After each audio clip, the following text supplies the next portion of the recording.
Your chest tighten before you even read it. Not failure, someone else's win. You've been promoted twice this year. Twice. So you should feel fine, but you don't. Why does that one feel like it takes something from you? That feeling, it has a name. Comparison trap. But this version isn't human. Automated.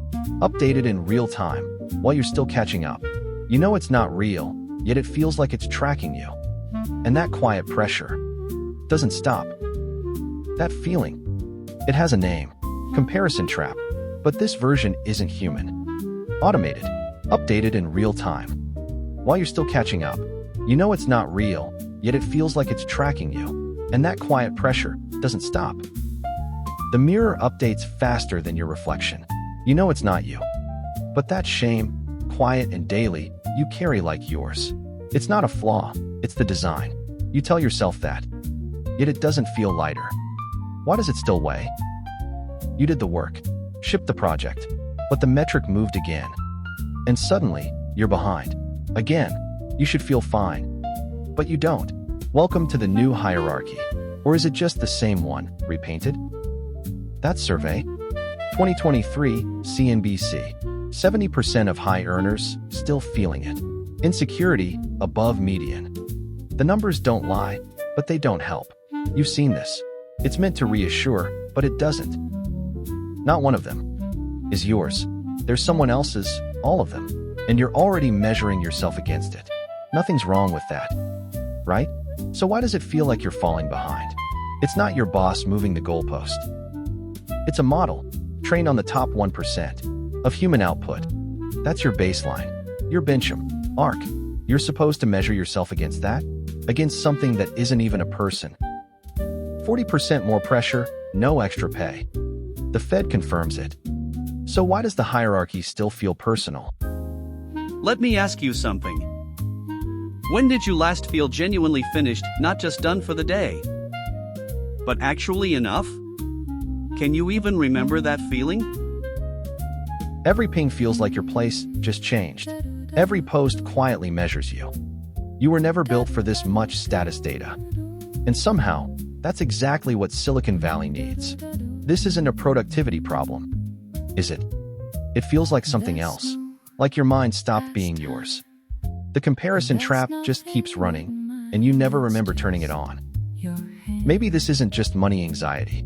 My brain keeps comparing. Like it has to. It was built for a village, not 1.5 billion lives. So why does financial pressure feel personal, and financial guilt feel earned? Social comparison theory, developed by Leon Festinger in 1954, assumed comparison stayed local. Now, AI makes the shame feel personal, everywhere, and somehow impossible to step away from. If this is resonating, if you've ever closed an app feeling worse than when you opened it, maybe someone else has too. Share this with them. Sometimes you just need words for what you've been feeling, and to know you're not the only one. The algorithm doesn't know what you actually want, only what keeps you here. Maybe that's the part that lingers. It's shaping your attention, not your fulfillment. Those were never the same thing. The invisible hierarchy. You never agreed to it. Still, your attention keeps feeding it, and your anxiety keeps it alive. Nothing forced you into it. So why does it still feel impossible to step away?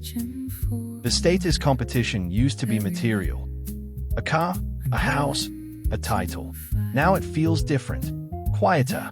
Who thinks faster? Who adapts first? Who uses AI better than everyone else?